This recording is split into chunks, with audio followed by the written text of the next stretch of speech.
Login. Okay. Well, let's start because this is the recording.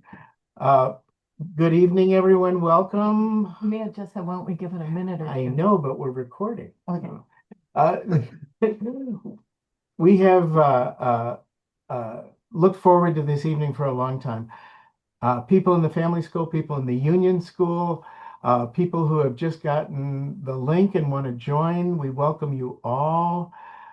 This is an evening where we can hear from two of our wonderful clergy, of Rabbi Evan Moffic from Makom Sola Lakeside and Father Tom Hurley from Most Holy Redeemer and, of course, Marist High School. And And Old St. Pat's. and Old St. Pat's. That will always be part of my identity. The champion Marist High School, Yeah. you might add. Well, I don't want to, brag or anything, but Oh, yeah. yeah, no, good for them. They won the state championship, right? We did for basketball, yeah. Yeah. Wonderful. That's fantastic. Was Yeah, first time in school history, it was actually kind of a really big deal. So, Oh, were it the had to were be the a- alums and the students going nuts? yeah, everybody, yeah, we're still kind of riding the wave. It's still pretty fun.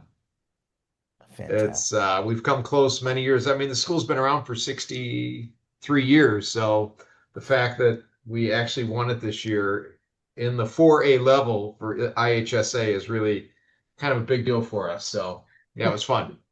Well, Tom, you've invested many afternoons and evenings as a referee for these basketball games, so you had a special interest in it. It's fun. Yeah, I do. I love it. Yeah. Yeah, well, I have you're my little not basketball right here. So on my desk. you're not wearing your zebra outfit tonight, so but welcome everyone. And of course, this is a very difficult time in the world and for all of us. And what we wanted to do is hear from both of you and from everyone on the call. Can I just ask everyone to mute themselves? And then if you want to ask a question, put it in the chat and we will call on you. But let's start with Evan and Tom. Evan, let's start with you. Um, what have you been telling your congregations? What do you think is the thing that we all ought to know as interfaith families and as just very concerned people about what's going on in the Middle East from a Jewish standpoint? And then Tom will take it over to you. Yeah, it's such a big question. And let me start by kind of going back, David, to what we were talking about even just before we started, before people started coming in. Uh, we were talking about how my congregation out in Highland Park has seen a lot of growth since COVID. And some of that is just, being in the suburbs and all this. But we actually have seen even higher, a higher percentage of growth since October 7th of Mm. 2023. And you were telling me the family school has been growing as well. There's just some there's a greater desire not only for religion. I think religion is a big part of it, but there's also, I think, people want their children to feel a sense of pride in knowledge and who they are. And maybe you could take that for granted in an earlier world, an earlier political time and culture, but now you can't. There's more anti-Semitism. There's just more. It's a more difficult time, not only to be Jewish, but almost to be a person of kind of openness and liberalism and tolerance and so forth. So I think um, everybody is feeling a desire for some greater rootedness and groundedness. And I think the Middle East is a huge part of it, obviously, but it's even more than that. It's politics, it's AI, it's so many. So as far as the Middle East is, I think that, well, we were talking about this in my congregation recently, and in many ways, Israel and the United States are or Israel is a different country than what it was 25, 30 years ago. And the United States is a different country. And they're there is naturally, it's okay to have differences of opinion. It's okay to disagree. And I think that's more obvious and open and accepted now. What isn't okay, I think where we see sort of going into crossing into anti-Semitism is where you get a few things. You get a kind of demonization where there's such a focus on Israel. Like you look at people on the left and on the right, where all they talk about is Israel.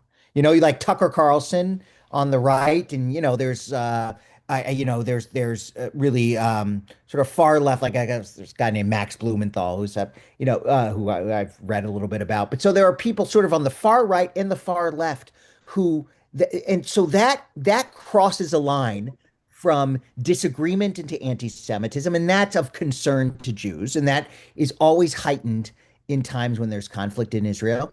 And then, in addition to demonization, is just sort of this delegitimization, is the idea that there is a growing feeling that Jews that there's just this disproportionate obsession with Israel. So that's I think where we're seeing both a greater shift in the relationship between the United States and Israel that I think is a healthy, good thing probably in the long run, but also at the same time, this sort of growing anti-Semitism that we have to be concerned about.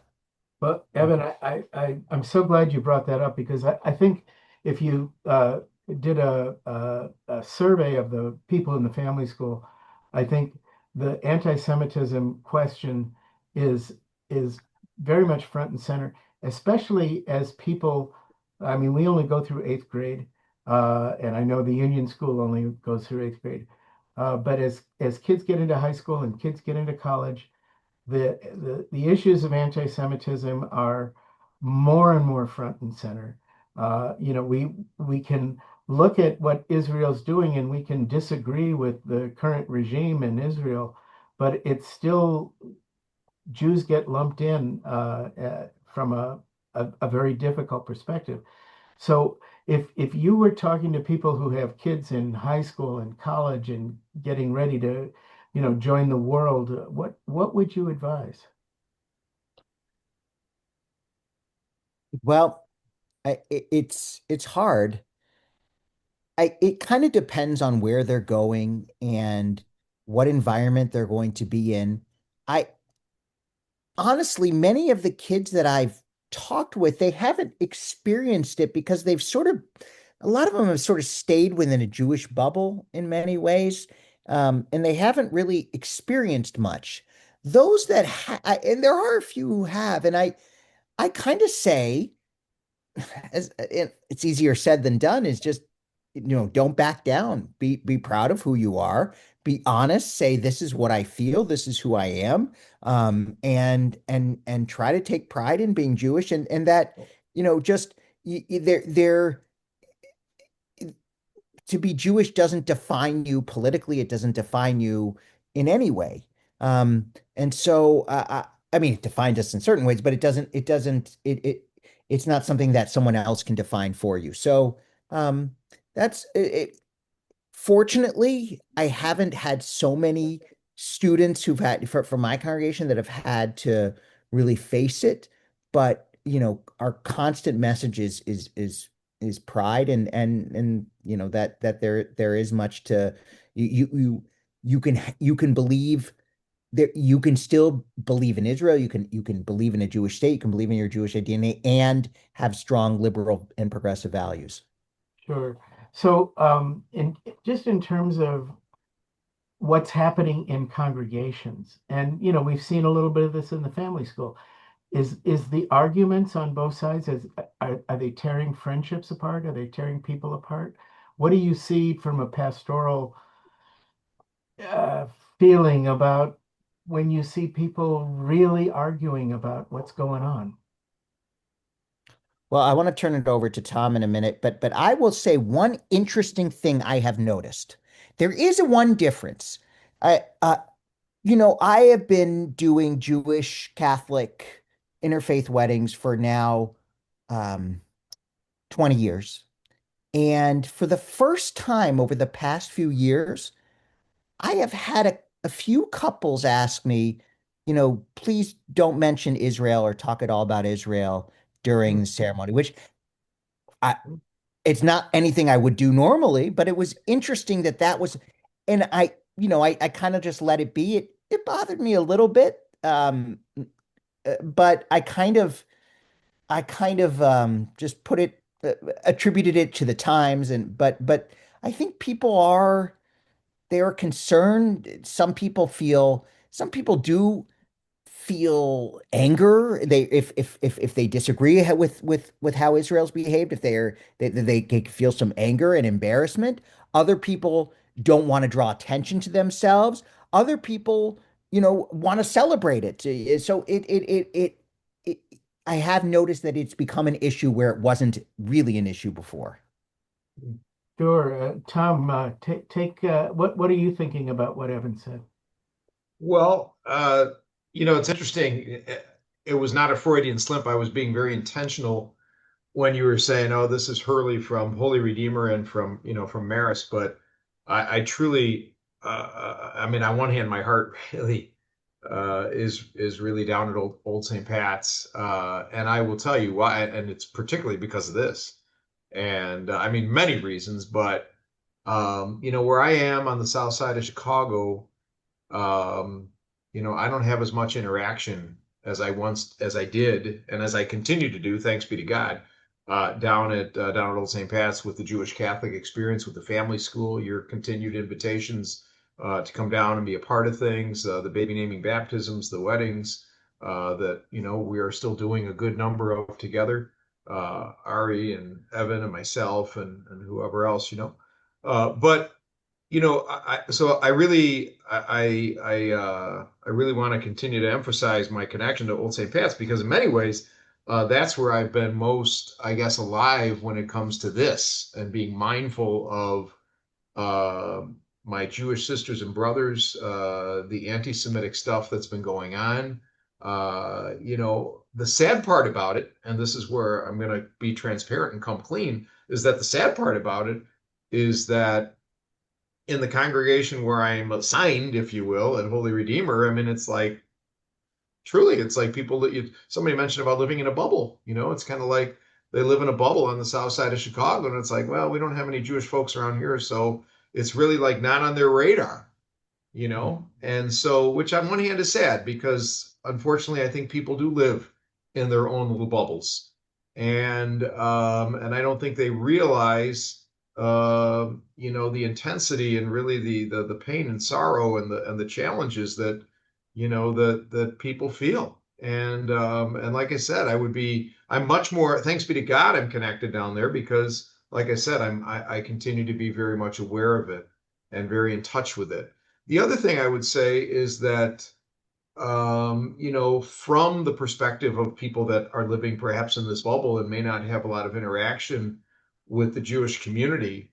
But yet, what we all are experiencing, and I'm experiencing both personally and in the community, is just how enraged and how mad people are with Trump and with the whole experience. The whole, and now we've escalated this thing now with Iran, and so it's gone beyond the whole Israel Palestinian thing. Now it's not now it's this has been opened up, in the whole region, and so I think people feel really angry in terms of both Trump and then likewise Netanyahu, and the leadership. It's not about it's not the Jewish stuff.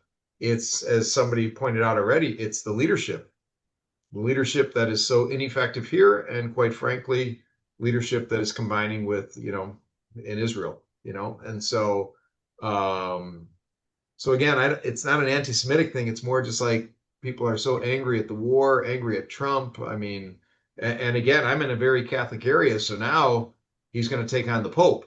And so, I mean, and the Pope's a South Side guy, a Chicago guy, and a Sox guy. So Trump is messing with the wrong guy, and And again, not to make any light of that, because there's nothing light about it. It's, the disgusting things that he has said about the Pope, I think is just unbelievable. And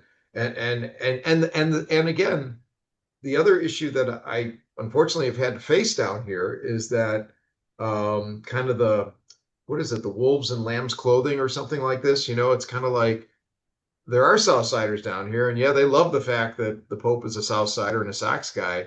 But a lot of these, Trumpy people, even though they dress in Democratic clothes, but they have kind of these more MAGA hearts. They are also. I've gotten into a few arguments of people saying, the Pope ought to stay out of politics. Hey, and I say I push back hard, saying he's not in politics. He's doing what the Pope does. The Pope is a moral voice. The Pope is if the Pope didn't say anything, people would be irritated and angry. I mean that's used saying it mildly.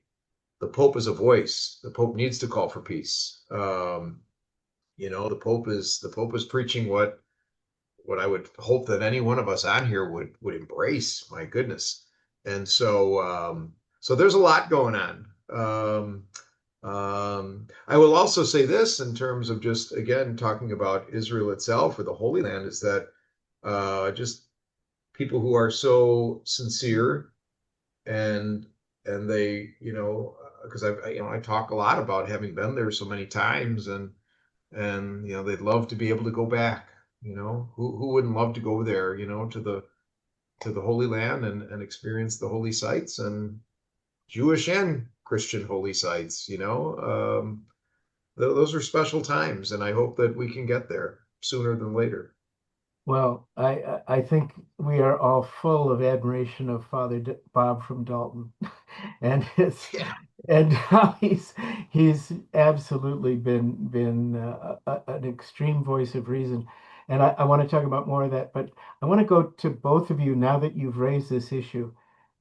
Every time you do a sermon or a homily, you know that people are going to be listening to you with tell me more or their arms crossed, don't tell me more. And how do you craft those messages in a time of just intense disagreement from people?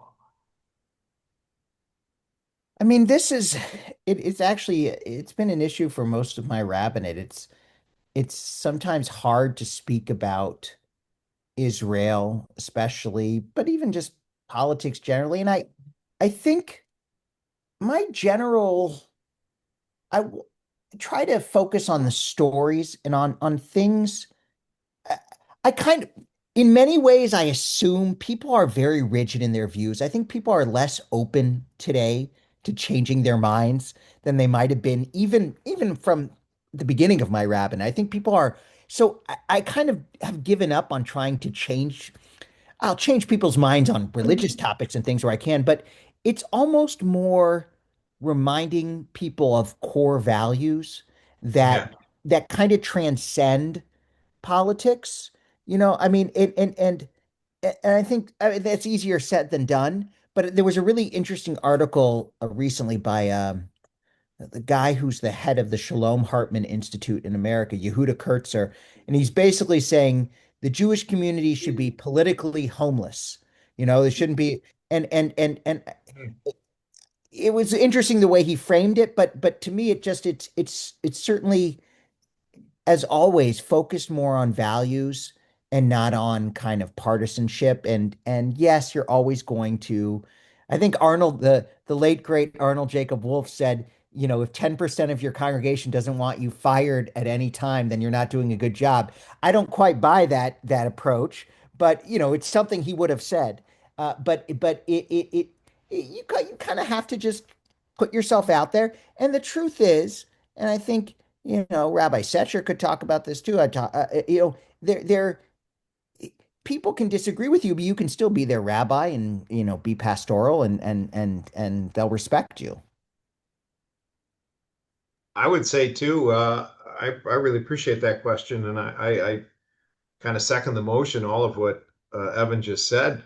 I can recall years ago, Jack Wall, my predecessor at Old St. Pat's, Father Jack Wall, he was always very, very kind of deliberate in saying, you know what, guys and girls, we're not Republican or Democrat down here. We don't identify as right or left. We are the church, and so, and again, that's not weaseling out of anything. That's actually really being faithful to who we are. And it's being faithful again. I go back to Evan's thing about the core values. I mean, there are certain core values. And that's why, again, I'm just going to reiterate that's what the Pope is about, and I mean, the Pope is the universal pastor for us. And so the pastor, should speak up. And again, not playing sides, but more preaching the gospel and preaching the core values. The unfortunate thing, and again, I've never seen this, and probably none of us on here have ever seen the likes of what we're seeing now. I mean, who ever would have seen three cardinals get on 60 Minutes? And again, then all the backlash on social media in terms of what are these three clowns doing, and they shouldn't be getting involved in politics. And it was right on the heels of the thing with the Pope and so on and so forth. And we've never seen the likes of something like this before. But yet again, and it's not to dwell on Trump, but it's just that he has become such a firestorm of controversy and this whole thing with Iran, and you got Hegseth and all these guys that are preaching, literally preaching or saying that this is kind of a God-given responsibility we have here, and actually quoting scripture or whatever. I mean, it's just, for what truly in our tradition is saying this is unjust. This is an unjust war. And this is a war of choice. And I don't care what anybody says. And it's like, but then to be, that's the hard part about it. So it's very hard, I find, because if you start preaching the gospel and saying things like that, suggesting, certain things, of course, the immediate reaction from some of as you said, David, the guys that are folding their arms, you get the little snide comments afterwards, like, "Hey, I don't want to hear politics from the pulpit," type of thing. It's kind of like, well, I don't want to hear faith bashing from the White House either. Exactly. Well, that's one of the things that I want to kind of get your perspective on this, Tom, because we're become very accustomed to talking about anti-Semitism, but the history of our country has been with a lot of othering. And othering. What was that, Patty? Say that again. A lot of what? There's a history of a lot of othering. So, Other. And I still remember learning about the Know Nothing Party and the exclusion of Catholics as well as Jews and Blacks. And I'm seeing some of that anti-Catholic dormant othering starting to rear its head. Mm-hmm. And we're going to have a faith Good Friday thing at the Pentagon, but Catholics are excluded. And there will be no mass. Now, the Catholic person in me was like, it's the only day of the year that you can't have a mass, but we won't go there, Pete. But I'm hearing it with the rise of Christian nationalism. There are a lot of people who still do not believe that Catholics are Christian. Yes. And so how do you address that? It's trust me, it's tricky, but because I absolutely agree with you. I mean, again, this is kind of the likes of, we haven't seen this in a long, long time.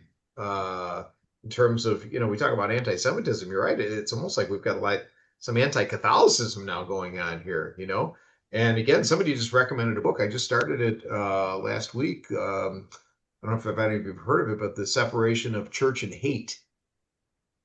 And the separation of church and hate. And again, it's all about this whole experience of this Christian nationalism that seems to be going on, and where people are just conveniently taking things out of scripture and justifying some of their rhetoric and their hateful Yeah. behavior, and it's very troubling, very troubling. Yeah. It's an enlightening book, but it's a very troubling book. I would say, just kind of riffing on that, and then Jeffrey had a question below. I it, there I said this actually last night or a couple days ago at my synagogue. There was an article in the Atlantic Monthly called "The End of the Golden Age of American Jewry." And it was sort of about American Jewish life and sort of this golden period after World War II, kind of rising living standards, just all around. There was a greater liberalism. There was just sort of and it was sort of the opening of American society as a whole. And that kind of ended. And I Hmm. don't think it's just about it's about rising anti-Semitism. I think it's kind of in some ways, what makes the family school really even more important is the family school kind of reflects a kind of openness. When you guys started it, there's a kind of openness. There were certain sort of liberal values undergirding it, and a lot of that is being lost in the larger society. And not that's true in many ways in Israel, I think. Um, I think there is some truth to that. The Pope is one thing, but I understand in many ways that younger priests are a little bit more conservative. So I think that there's in many ways the society is shifting. Yeah, And I think we're kind of experiencing that. And obviously Trump is sort of the avatar of that, and he accelerates that, through his personality and so forth. But a lot of that is also, other forces. And yeah. so in many ways, it kind of makes the family school and our institutions even more important. Well, that's wonderful. And Jeffrey, why don't you unmute yourself and ask your question? Jeffrey is an alumni dad from the family school. He goes back a number of years, and it's so wonderful to see not only current members of the family school and the union school, but alumni. Jeff, go ahead. Thanks, David. Yeah, well, it was just a response to the conversation um, with the Pope being um, so clear, in his point of view. I don't know that I feel the same kind of clarity on from the Jewish side in a way, and so I'm really wondering honestly, what is that moral response to the suffering and the war, which brings tears to my eyes almost every night. Hmm. Yeah, I think part of what you're pointing out is there isn't really a Jewish version of a pope, Right. because I mean, I think, I have a variety. I don't, Yes, we do. I, I don't have a strong, to me, this is not a different, this is not, the Gaza and Iran are separate issues that, we're not going to get into the political details of it. But I have heard rabbis that I respect their sort of deeply held liberal values, and they express similar concerns to what Tom said, is in many ways the sort of religious aspect of some of the proponents of this war, that it's being sort of portrayed as a religious war, and that is deeply opposed to Jewish ethics. So again, I don't think you see that voice as prominent, and in many ways that's because the Judaism as a religion and Judaism as Israel are different things. And that's a nuance that's often lost in media coverage. And also, as we also know, Judaism within the Jewish community, even outside of Israel, there are many different points of view. There are many, and there are different interests and different strategies. So it's there isn't a totally clear moral voice, and even and that in where there is a clear moral voice, it's often drowned out by the politics of it. We mentioned Alan and Ina are on. Alan, what are you thinking listening to this? Can you open your mic and just share some thoughts?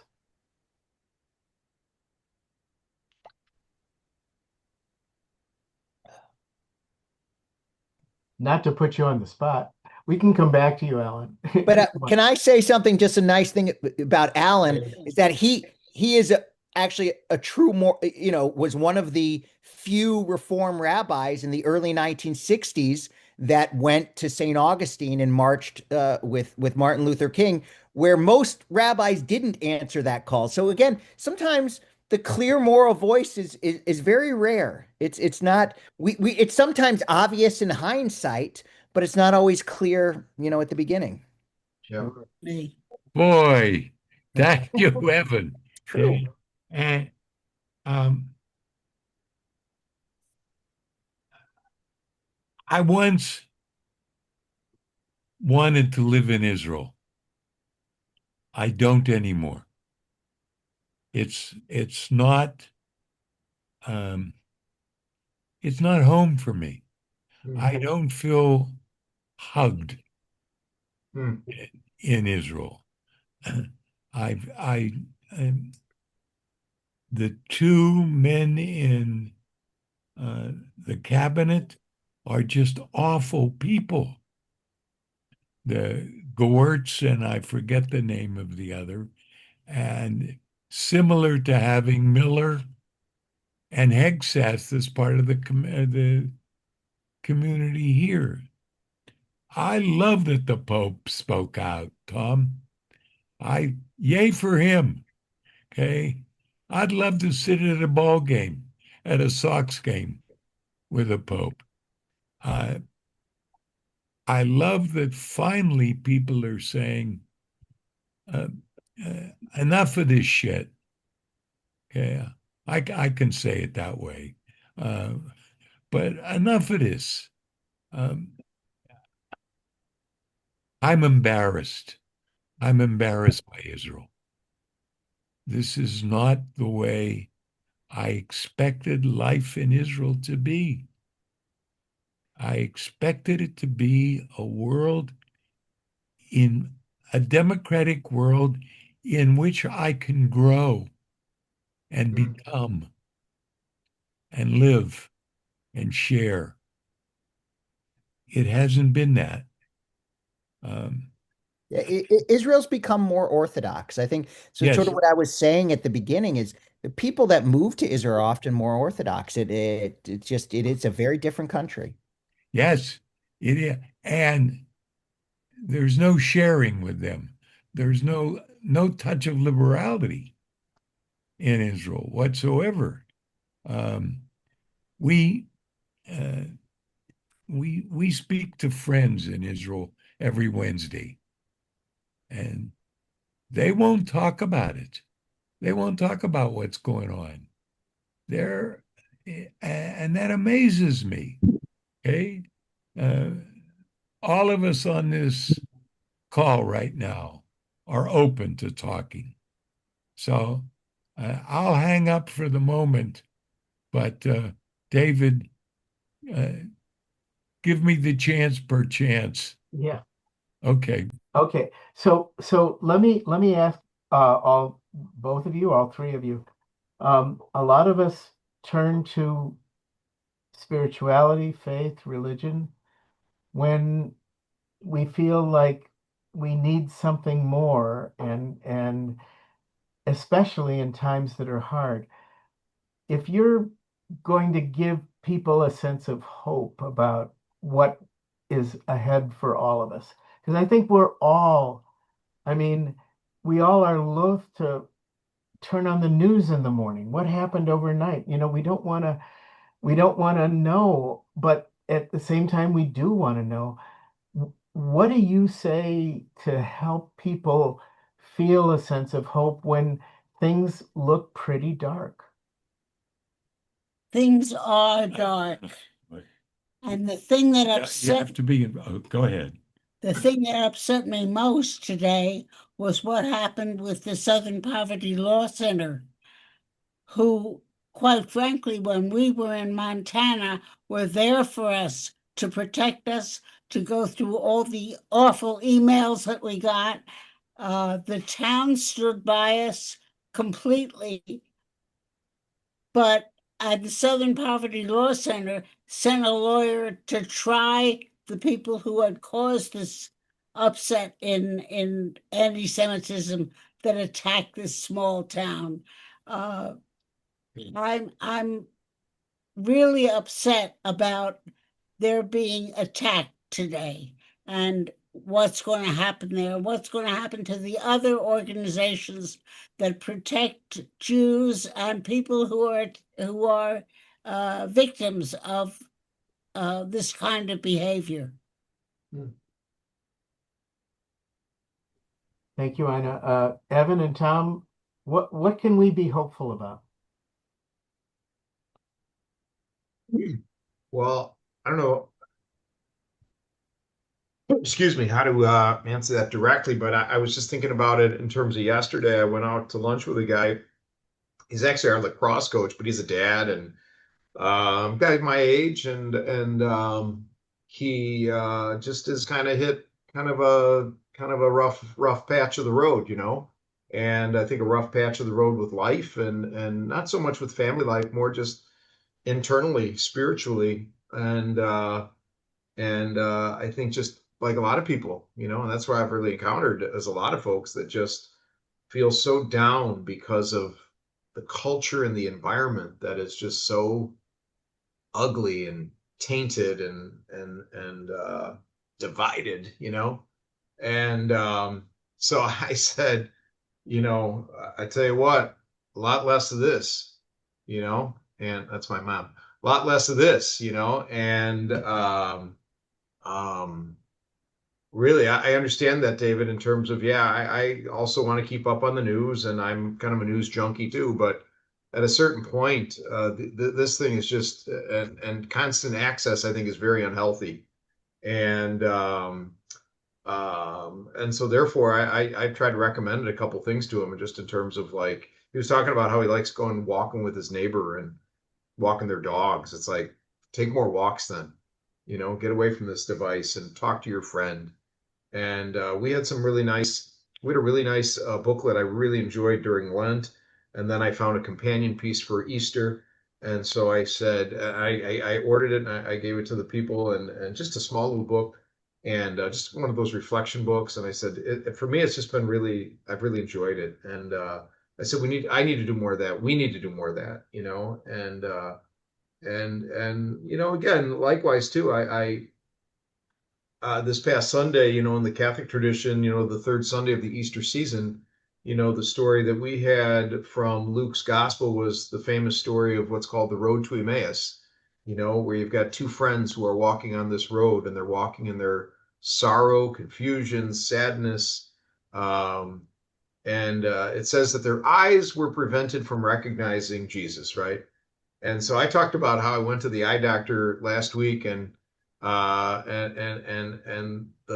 nurse came in to prepare me for before the doctor came in, and you know, they wanted to dilate my pupils. Well, I said that, you know, she comes out with that bottle that's almost like she's bringing a knife towards me, and she squirts that stuff in your eyes to dilate your pupils. Well, it feels like she's squirting gasoline in your eyes, you know, and so your eyes are burning and they sting. So I talked about the sting in the eye, and just said, you know, more than just the eye, our hearts are stinging, and they sting with pain. But the beautiful part about those two friends that walked on that road many years ago is that they were walking together, and they shared their stories, and they shared their despair and their sting. And I think, you know, the story says they were led to a place of hope. And so I guess from a Christian Catholic perspective, you know, I just say, hey, we walk the road together, and we share in the sting and the sorrow and the frustration and the sadness, and hopefully, if we can just get it out, hopefully our friends and our God will lead us to hope, you know, and I do believe that's true.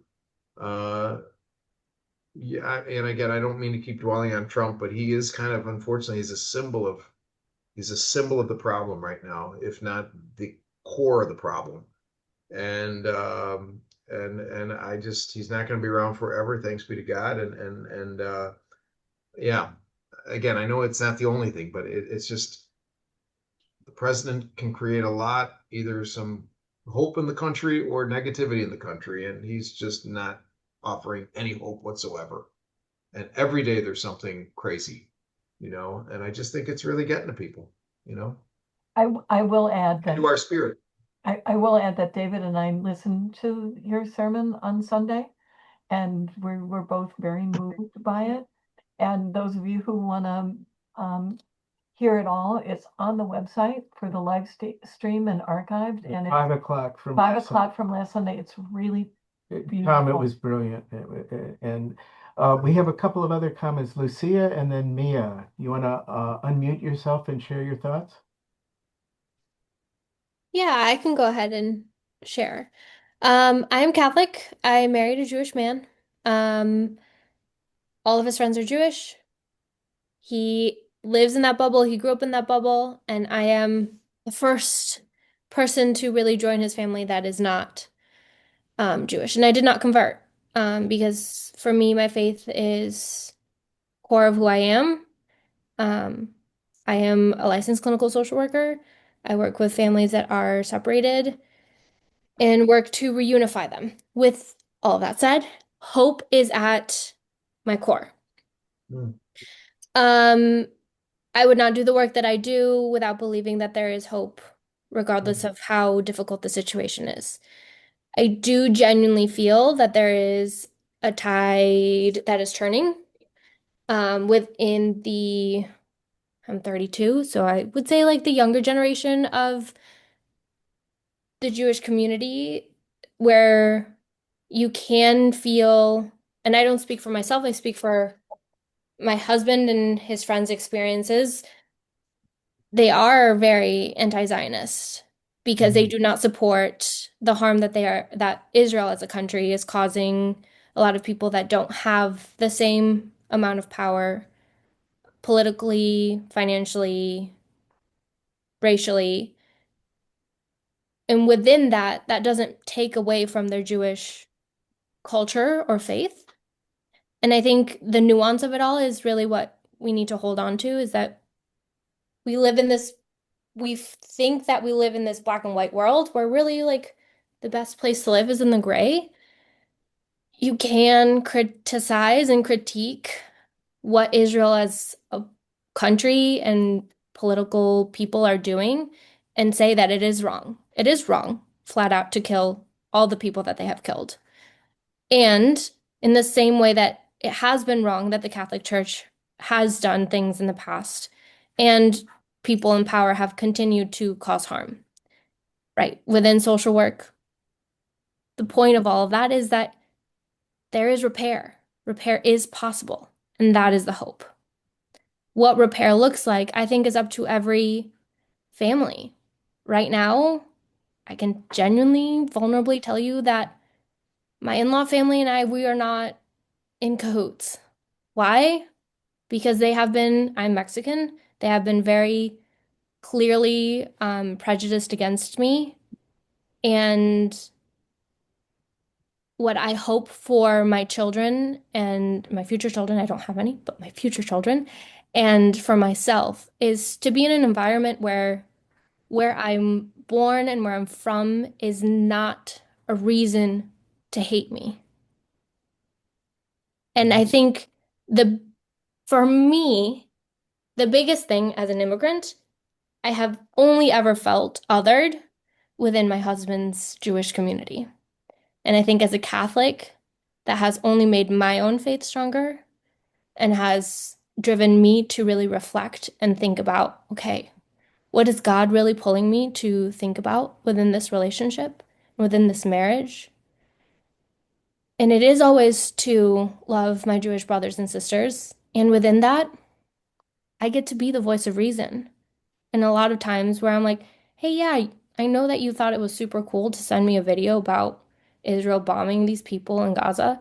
I don't appreciate that. And this is why. And I get to be that person that names it. So I would say that that's a hope. And I know that a lot of people in this space are raising children, and not only Catholic or Jewish, but we should question. A healthy political country and person should question where things come from. And we shouldn't just accept things as they are because we're told they are. I'm Thank you so sorry to much. hear Go about your ahead, Evan. experience.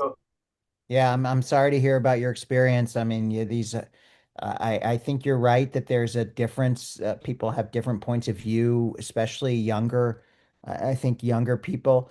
And actually, I kind of to address Mia's question is actually related. And I'll just read it here because it's interesting. Rabbi Moffic, we had a similar session shortly after October 7th. Yes, I remember that at the family school. And at that time, you were asked if being anti-Zionist equates to being anti-Semitic. You said something to the effect that at this time it is. I don't remember exactly what I said, but I can imagine I said something similar. How do you feel about this now? The same or any different? So basically, I don't think. I think that it is possible to not be anti-Semitic and to be anti-Zionist. Yes, it is possible. And I think because the two are not the same. However, I I think that many people, including many Jews, the word Zionism doesn't really have a clear definition. And I think many people equate it to saying, well, we believe that Israel is always right, right? Zionism isn't saying Israel is the greatest country in the world and always. Zionism, to me, and the way I've always defined it, and I always thought it was defined, was that the idea that there should be Jewish self-determination, that there should be a Jewish state. And that to me is not a controversial idea. Now, the behavior of that Jewish state is, of course, can be controversial and can be critiqued. And and I think that we see very strong anti um, critiques of government policy in Israel. I mean, I think Israelis are as upset and angry at Bibi Netanyahu as American Jews. So to me, the idea of Zionism isn't it's a very liberal idea. It's an idea of self-determination and self-governance and a society where, yes, it's a Jewish state in that it was built as a refuge for the Jewish people, and yes, there are considerations about the people who live there. I'm not saying that it's a morally pure. There are questions, just as any nation state has morally questionable foundations and things like that. But the idea itself, to me, doesn't seem controversial. Um, so that's why I think many. So that being said, I think many there are malicious people who are anti-Semitic who who use say, oh, I'm just opposed to Zionism as a way of attacking Judaism.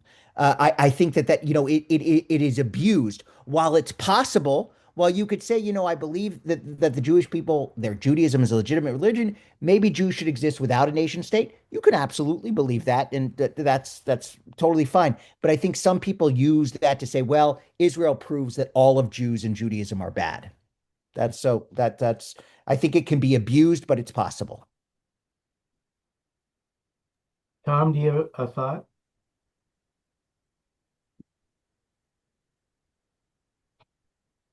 Sorry, turn myself off. Um, I'll be honest. I plead ignorance on that front when it comes to Zionism. I need to be educated more on it. So Well, I'm not going to I get to think the. I think what you're saying it can become so philosophical and theological, and it basically I think a lot of Jews worried about it too. Where David and I and Patty and I first met, I was one of the rabbis at Chicago Sinai congregation, and the earliest version of Sinai, it's in the late 1800s. Its rabbis were anti-Zionist. So these were rabbis who said Jews should live in America and in that time Germany, um, and that a Jewish state will raise questions of dual loyalties, that their people are not loyal to their home country. So it's not as if it's not as if Zionism is sort of an assumption However, after World War II and the Holocaust, it became more of a core part of American Jewish identity. And but again, the meaning of Zionism has changed. I mean, it was associated with socialism in its earlier manifestation. So it's such a to me, it's the simple idea of Jewish self-determination, and to me, that's hard to argue with. But that we could have a whole separate conversation on that. Well, we have about 8 or 9 minutes left. If anybody has any other questions, Mia, would you like to follow up on your question that Rabbi Moffic answered? No, I mean, I think you gave a really good answer. I mean, I think what I feel like I've heard so much of in the last couple of years is a lot of people not understanding the concept that you just said. And so Zionism has become this other thing. And I wish Almost like a four-letter word, in some ways. Yeah. Yeah. But this kind of goes back because Lucia, I just want to, your words have been echoing with me in my heart, and I really want to thank you for sharing it. And I'm so sorry that you're having that experience with your in-laws. And I applaud you for your bravery of remaining true to who you are and your moral core. And I think that's the message that I've been hearing from both the rabbi and the priest today is we have to keep remaining true to our moral core and living a life filled with the truth of the law of love. And that's really hard to do in this day and age.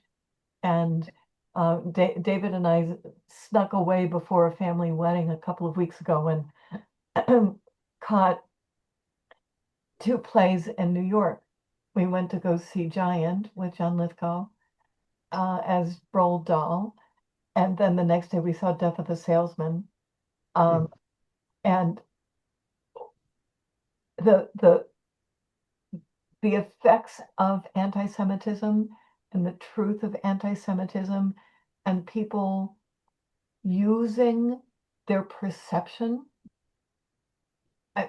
There were audible gasps in the theater with Giant when Roald Dahl was riffing on his anti-Semitism, and it was so easy. But the people around him were, at least one voice in that play was they were trying to remain true to their moral core. And here's Nathan Lane playing Willie Loman, which Arthur Miller wrote as pretty much a Jewish guy. And of course, Nathan Lane was raised in a Jesuit education, but oh my God, it's oh my goodness. Karen and David, any advice you ask, open up your mic and ask your question. Sure. Karen asked the question, but I'll read it. Any advice on how to discuss what's happening in the Middle East right now with our younger children? That's it. I honestly, I don't know. I think it's hard enough to discuss with adults. It's, the truth is it's a very confusing time, and I don't think anyone really knows what's going on. I think part of the lesson or part of the way that I try to encourage the congregation to respond is focus on what we can control. We know our Jewish values. We know it's important. If you have friends and family in Israel, check up on them. Talk about the history, talk about, try to find the truth. I mean, one of the hardest things that I struggled with after October 7th throughout, the war in Gaza is what to believe, who to believe, what images to believe, it's sometimes very hard. I think when we grew up, like obviously David, we've known each other, it was, there weren't that many news stations, you kind of could figure things out. Now it's so hard to know what the truth is. So I think at least what I try to do with my congregation, I think even with my own kids, is try to find the the information that you trust and share that, and avoid, kids have access to so much information too, so to avoid those extreme voices as much as possible. Thank you. I guess I'd like to say something too, and I don't know if she's still on, Lucia, but I guess again, yeah, I guess I came on to this evening's conversation probably more focused on our Jewish Catholic relationship and again the whole rise of anti-Semitism. But I mean, God bless her, and really making us aware of, again, what I do see more of down on the south side of Chicago, and that is sadly the whole anti-immigrant reality, and and it's not just anti-immigrant, but again, unfortunately I agree with Lucia, and it's very sad, and it's more the Latina, it's the anti-Latin, and likewise too, again, being back in an area on the south side of Chicago, predominantly white neighborhood, anti-black, So I mean, I think what we're talking about here tonight is really more racism, and the awfulness and the sin of racism that sadly is still alive and well. And so call it anti-Semitism, call it anti-black, anti-Latino. Sadly, racism is alive and well. So it's like, what do you say to our kids? Well, let's try to, we have to keep preaching the values here. The moral code here is that this just isn't right. None of this is right. And again, the way in which leadership or whatever is couching all this stuff in, well, we don't want somebody to have nuclear weapons, or people have come here illegally, or we're trying to get rid of the murderers and the rapists and the drug dealers, and a lot of this stuff is just nonsense. The indiscriminate rounding up of people and treating people, inhumanely. Come on, this is baloney. And so again, whether it's Jewish people or whether it's Black people or whether it's Hispanic people, that this is to me, this is where the problem lies. Well, No we're question. almost. And I just want to Go add, ahead. Yeah. I just want to add, because Tom reminded me, and I think this one of the reasons I'm so grateful for this session. There is a lot of moral confusion and concern. I have noticed over the last few years, so many more people coming to me just for counseling, for pastoral, that never. I don't know if maybe it's my age. I'm getting older. That could be part of it. But there is. I think there's something in the air. I mean, I think we are searching for anchors in this world, and that's, I think, what makes this kind of conversation more important, and I think, partly why we're here. Well, we're almost out of time, and I just, Patty and I just want to close with gratitude to you, Evan, to you, Tom, to you, Alan. We don't know where our community would be without the wonderful spiritual friends and guides that we have in this. And thank you for the baby naming and baptisms and the way you participate with us. And let me throw it to Alan. Alan, throw your mic on again as our sage emeritus 91-year-old rabbi who's seen so much of this othering of in the civil rights movement and the whole interfaith thing. Alan, why don't you put a button on this? Go ahead. Oh, oh dear me.